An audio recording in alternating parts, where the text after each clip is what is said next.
Hey everyone, welcome to the NoDQ.com live recap of Monday Night Raw for December 8th, 2025. We are now less than 1 week away until the John Cena retirement match. Let's talk about Raw, but first, I do want to give my overall thoughts on the NXT Deadline Premium Live event. It was pretty good. I would say the Iron Survivor challenge matches stole the show as they typically do. I was a little surprised that the show opened with the world title match. We had Ricky Saints defending against Obafemi, and I'm even more surprised that Obafemi won the match to become the champion once again. I'm surprised because I felt like he was ready for the main roster. There's really nothing left for him to do in NXT. So why is he world champion again? Like, I just feel that it's unnecessary for Obafemi to still be in NXT. He should be on the main roster.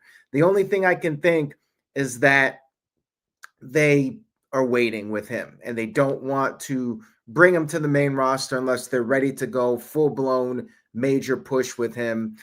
But to me, there's no purpose in him being in NXT right now. He is ready for the main roster. And I agree with Chaotix in the chat room that, to me, Cody Rhodes versus Ricky Saints would have been a more interesting match for Saturday night's main event. With Obafemi versus Cody, somebody has to lose, and I think Ricky Saints could have lost to Cody, and it wouldn't be a very big deal. But Obafemi losing to Cody, like, it doesn't really do much for Obafemi. I know he'll give it his all against Cody, but I feel like Ricky and Cody would have been a better choice, and we know the friendship between them and their history. So I would have preferred that personally. But we'll see what happens. We'll see how that match goes. And as Jerry pointed out in the chat, maybe they want one final test in the deep end for Oba, put him in there with Cody, see how the match goes. It's interesting. It's an interesting choice. And as far as the Iron Survivor winners go, I was surprised by the women's match. I did think that the women's match was really good. I thought both of them were really good. As I mentioned earlier, I felt like those were definitely the show stealers of the evening. And what is her name? Kendall Gray. She was basically the underdog in this match. But WWE reportedly very high on her, and obviously she won the match. They see big things in her. Definitely looks like she has some potential. And as far as the men's match, this was the one match I think I got correctly when we did our predictions, not in a video form, but just in the league. Javon Evans winning, to me, is not a surprise. He's the guy that they're pushing really strongly right now. So I'm all for that. And Javon will get the title match for Obafemi. Will it be a short title reign for Obafemi? Who knows? You could argue Javon is also main roster ready, even though, you know, he's young and there's no rush with him, but I think he could be right in there on the main roster right now. He did a great job in both matches. They had it where everybody was tied up at the end, and I love that finish. I agree with Jerry with Javon scoring that last pin out of nowhere with like 5 seconds left to go. That was great. And the other matches, Izzy Dame beating Tatum Paxley, it was fine. And Ethan Page versus Mr. Iguana. I mean, come on. It's basically a filler comedy match. Ethan Page winning. No surprise there. I did get that one right, too. I mean, Mr. Iguana is not beating Ethan Page. It was a little comedy filler match between the Iron Survivor matches. So the show was pretty good. If you like the Iron Survivor matches, those definitely delivered, and those are worth checking out. let's go ahead and get to, and by the way, I'd probably go 7 out of 10 for Deadline. It's pretty much in line with the other NXT shows as of late. Like, solid, but to me, I still miss the classic takeovers, and I don't feel like that many NXT shows have really hit that level of the classic takeovers, but still very good. All right, let's get to Raw now. We opened up the show with the new challenger for John Cena that was finalized on SmackDown. The final challenger for Cena, Gunther, come into the ring for a promo, and he kept it short and sweet, basically just saying that John Cena is the greatest sports entertainer of all time, but Cena will be facing the greatest professional wrestler of all time. He put up a countdown on the screen, and he said he's going to break John Cena's spirit until he does one thing that Cena will never do: give up. They're really hammering this home. Gunther is determined to make John Cena give up. And this is something we've talked about for years. What if John Cena's last match, he finally does give up? His whole motto was never give up, and final match, he does. The fact that they're hyping this up so much makes me think it's not going down this way, and that either Cena will pass out or Cena will somehow pick up the win. But they did it short and to the point. Gunther and John Cena this Saturday. Jerry thinks that maybe John will pass out Steve Austin style, which he very well could. Our first match of the show was Io Sky versus Kairi Sane. You had Asuka and Rhea Ripley on the outside. Pretty good match here, although it did follow the formula of a Monday Night Raw match. They traded some early near falls, but then, of course, you know what's coming. You get the outside interference, Asuka getting on the apron, Kairi taking advantage. Io makes her come back after the break, does the missile drop kick, the bullet train Meteora. Then Kairi does the double stomp out of the corner. Then they're both on the apron. Io gives Kairi a German suplex on the apron and does the moonsault on the floor, gets Kairi back in the ring, and Io goes up top. Asuka knocks her off the apron. Rhea Ripley fights with Asuka. Io regains her composure and picks up the win with the moonsault and picks up the 1-2-3. So another big win for Io Sky. Good match here, although, like I said, it did kind of fall into that typical formula with the interference and so forth. Backstage, we had Logan Paul venting to Paul Heyman about Rey Mysterio slapping him, and Braun Breaker said that they would handle things. And then Paul Heyman told Logan that this is the first time Logan has backup, and Heyman gave him the brass knuckles just in case, as a little bit of extra backup. Then we had Rey Mysterio coming down to the ring for a match with Finn Bálor. If you were tuning into Raw hoping to see a great Rey Mysterio versus Finn Bálor banger, well, you did not get it, because Logan Paul jumped Rey Mysterio, and Rey managed to fight back. He went for the 619. However, we had the Mystery Man show up once again. The Mystery Man with the mask did the super kick and curb stomp again, and then ran away through the crowd. Logan Paul knocked out Rey with the brass knucks. LA Knight ran down fresh off of his loss to Gunther, and he got on the microphone. He was pissed off because he's been on a little bit of a losing streak and things haven't been going his way, and he demanded a match with Logan Paul, and that was set up for the main event. So we got the masked man, still don't know who it is, and we'll talk more about that in a few minutes. Next, we had AJ and Lee, AJ Styles and Dragon Lee, versus the War Raiders. Javon Evans was there at ringside. We also saw Sol Ruka on the show in the crowd.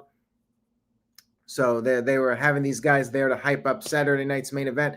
And they did confirm that AJ Styles and Dragon Lee will face Javon Evans and Leon Slater, the TNA X Division champion, at Saturday night's main event, which is a great match, I think. But when you announce this, it kind of gives away that AJ and Dragon Lee are not losing this. You know what I mean?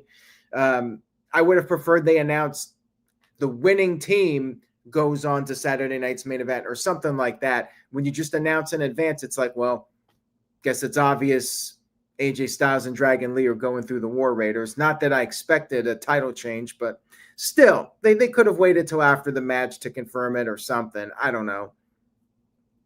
So we had New Day out there, and they were at ringside.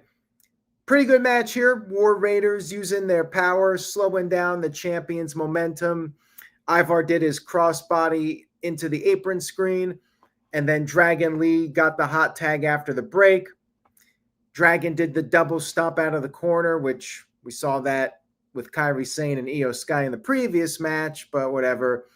And then a little bit of an awkward moment where Dragon Lee tried to pick up Ivar, but he couldn't do it. Like, he tried 3 times, and I felt like they were trying to go for a move, but he legitimately couldn't get him up.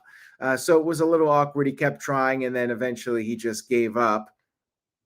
You know, they were bouncing around awkwardly into the ropes. It was not what they intended, I think. So then we had Ivar regaining the advantage. He did the moonsault, but AJ Styles made the save at the last second. Styles then came back in. Styles gave Erik a Hurricane Rana into Ivar, and then Dragon Lee took out Erik. Styles pinned Ivar with the phenomenal forearm. And then we had post-match segment where New Day got into the ring. And then we had the Usos, Jay and Jimmy, coming out there. And they did the encore. And then Jimmy said that they've been taking a lot of L's, especially Jay. Jimmy said he saw the crash out from Jay last week, and they had a talk. And Jay said now the best tag team in the world is back together. And New Day attempted a cheap shot, but the Usos fought them off. And then we had a little face-off between the Usos and AJ Styles and Dragon Lee. I think this was the right move. I think it's actually overdue. I think that Jay's babyface run as a main eventer has probably run its course a bit, and I think the Usos are stronger as a team. Jimmy's really been lost in the shuffle this past year, so for him to be back with Jay, I definitely think it's the right move. Jay had his little main event run, got the world title, but I think it's been more than enough time to get them back together. More than enough time has passed, and it was the right time, the right booking to get them back as a team. Next up, we had Stephanie Vaquer doing an in-ring promo, and she brought up how Nikki Bella is a legend, but brought up how the women's division has changed a lot in 15 years, and she mentioned names such as Rhea Ripley and Io Sky. Nikki interrupted. Nikki, like Braun Strowman with Roman Reigns, she's not done with Stephanie. They are so not done. She demanded a rematch, but then Raquel just attacked Nikki, threw her into the ring post, and then got in the ring and basically said she's next. She told Stephanie to name the time and the place. Now, to me, if this is leading up to Brie coming back and the Bella twins are back together, then this makes sense. If Brie's not coming back, then Nikki looked really bad in this segment. I mean, she basically came off like a total loser here, just getting thrown into the post, and she's done. Next challenger, and that's it for Nikki. So I'm hoping this is leading to Brie, because otherwise, I think that this was not good for Nikki and not a good segment for her character. But we'll see what happens. We had Roxanne Perez versus Lyra Valkyria. And we had Lyra with the early advantage. Roxanne regrouped, and then Roxanne sent Lyra into the steel steps, shoulder first several times. And throughout the match, you had Roxanne targeting the shoulder and arm of Lyra. And she even gouged the eyes of Lyra when the referee was distracted with Liv Morgan. So this was another match with the interference. You got Liv on the apron. Bayley goes after Liv. Liv is knocked down, but then she still manages to kick Lyra. Roxanne took advantage of this and won with the pop rocks. And the match was solid, but the bad person getting on the apron, getting knocked off by the babyface, like they kind of overdid it on this show. And I feel like they overdo it quite a bit. So it gets a little repetitive. So it was solid. We had another Maxine Dupree and Natty video package, and Maxine was holding her own against Natalya, Natty, whatever they're calling her now. It was a good video. It's interesting that they're doing these videos after Maxine won the title. You would think that they would have put these videos together before she won the title. So that's a little interesting, but we'll see where they go with this with Natty. We had our main event of the show, Logan Paul versus LA Knight. LA Knight was jumped by Logan from behind. LA Knight quickly regrouped. He hit a clothesline off the apron. He smashed Logan's head into the announce desk, but then Logan got the upper hand for a while. Then when Knight made his comeback after the commercial break, the Vision shows up. So again, like I said earlier, I think we're getting a little bit too much of the outside interference. They're basically relying on it for every match here on the show. And Braun gets on the apron. He gets knocked off. Bronson Reed then hits Knight with a headbutt. The referee senses something's up, so he kicks them out of the ringside area. And we all know that usually doesn't mean much because somebody else can just interfere. And sure enough, the masked man returned. He gave LA Knight a curb stomp on the announce desk. And then Logan was able to hit the frog splash and get the 1-2-3 victory over LA Knight. There was a post-match attack on LA Knight. Braun Breaker with the spear. Bronson Reed with the tsunami. And then after the commercial break, we had our final segment. We had the post-match. Paul Heyman hyping up the January 5th match where Braun Breaker challenges CM Punk for the title. Braun Breaker vowed to be the new champion, and he said that he doesn't buy the nice guy CM Punk. He said CM Punk is a fraud. CM Punk claims to be straight edge, but looks like the biggest crackhead ever, which was a funny line. And he said he could beat nice guy CM Punk very easily. He wants the old 2011 CM Punk, and he said he's going to take the title, and he might even take CM Punk's wife too. Now that was another good line. Another solid promo here from Braun Breaker. He said that it will be Spear 1, 2, 3. He ripped off his shirt. I enjoyed the promo from Braun Breaker, but then the Vision noticed that LA Knight was still standing backstage, and for whatever reason, production had to show a clip of LA Knight getting to his feet, which feels very odd that they would organically show this, but LA Knight's getting to his feet backstage. So the Vision runs back there. They beat him up some more, and then they put LA Knight on top of a car, and Bronson Reed gives him the tsunami on top of the car. So interesting here. Are they writing off LA Knight for the time being? It definitely felt like that. Does LA Knight take some time off and come back at the Royal Rumble, or what's going on with him? Definitely felt like this was something to take LA Knight out for at least the rest of the year. So it was interesting. And that was the end of Monday Night Raw. I'm not sure what's next for LA Knight, where you go from here. I argued he needs a heel turn, but this definitely felt like a segment where he would come back and try to get revenge. I don't know. Let's get to a couple of super chats here, and then I will give my final thoughts on the show. Dave Scheffler sent in $2. Thank you, Dave. Dave says the Masked Man probably not revealed until January 5th. Yeah, I mean, they're teasing that it's Seth Rollins. We got more of the curb stomps.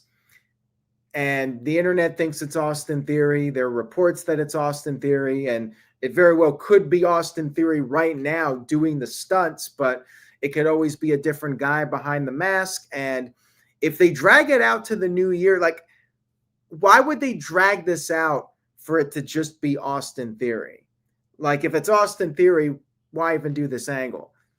I'm wondering if it's Jericho, if Chris Jericho is going to be revealed on January 5th as the guy behind the mask. You know, they got to wait out till his AEW contract expires, and then they have him be the reveal. Because the Royal Rumble, Jericho's come back. He's done the Royal Rumble, and it's in Saudi Arabia.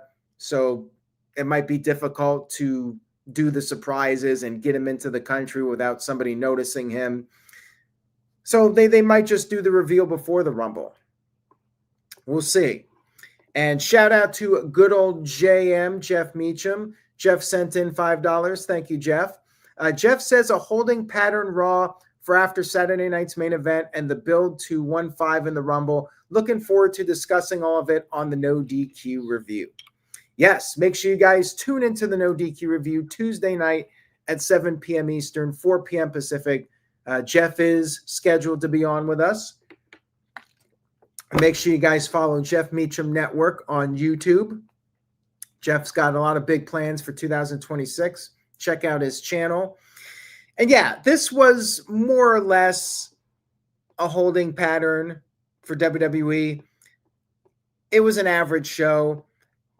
The tsunami angle was interesting, and I liked Braun Breaker's promo, but most of the show was fairly standard. The wrestling was good, but I'm kind of over the heel getting on the apron, babyface knocks off the heel. You know, they're doing that every match, and you know, there are a few storylines that just aren't really intriguing me that much, but there are a few good ones, and I'm curious about the Maxine and Natty stuff, where that's going. And yeah, it was a mixed bag. Some good, some bad, kind of falls there in the middle. 5 out of 10. Decent Raw, but for the most part, I think it was a skippable show. Like, if you missed this Raw, you really didn't miss all that much. All right, guys, thank you so much for watching tonight. I hope you enjoyed the video. Again, No DQ review, Tuesday night, 7 p.m. Eastern, 4 p.m. Pacific. And we'll talk more about what's going on heading into Saturday night's main event. And, of course, NoDQ.com will have the live results coverage.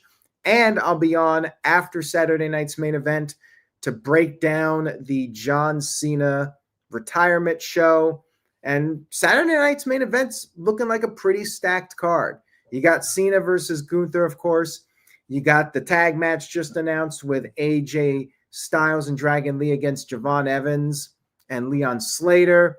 That should be a banger.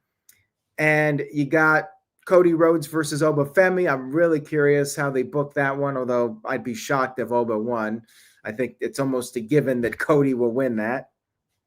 But Oba's going to give it a good fight. And the women's match, Bayley versus Sol Ruka, should be another good one. Big opportunity for Sol Ruka on Saturday night's main event.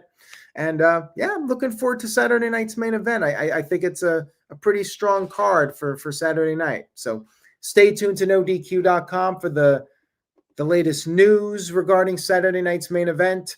And we'll see if there's any updates regarding LA Knight, what the actual deal is with him. NoDQ.com will keep you updated. Have a great night, everyone. Say yes to NoDQ.com, and I will see you all next time.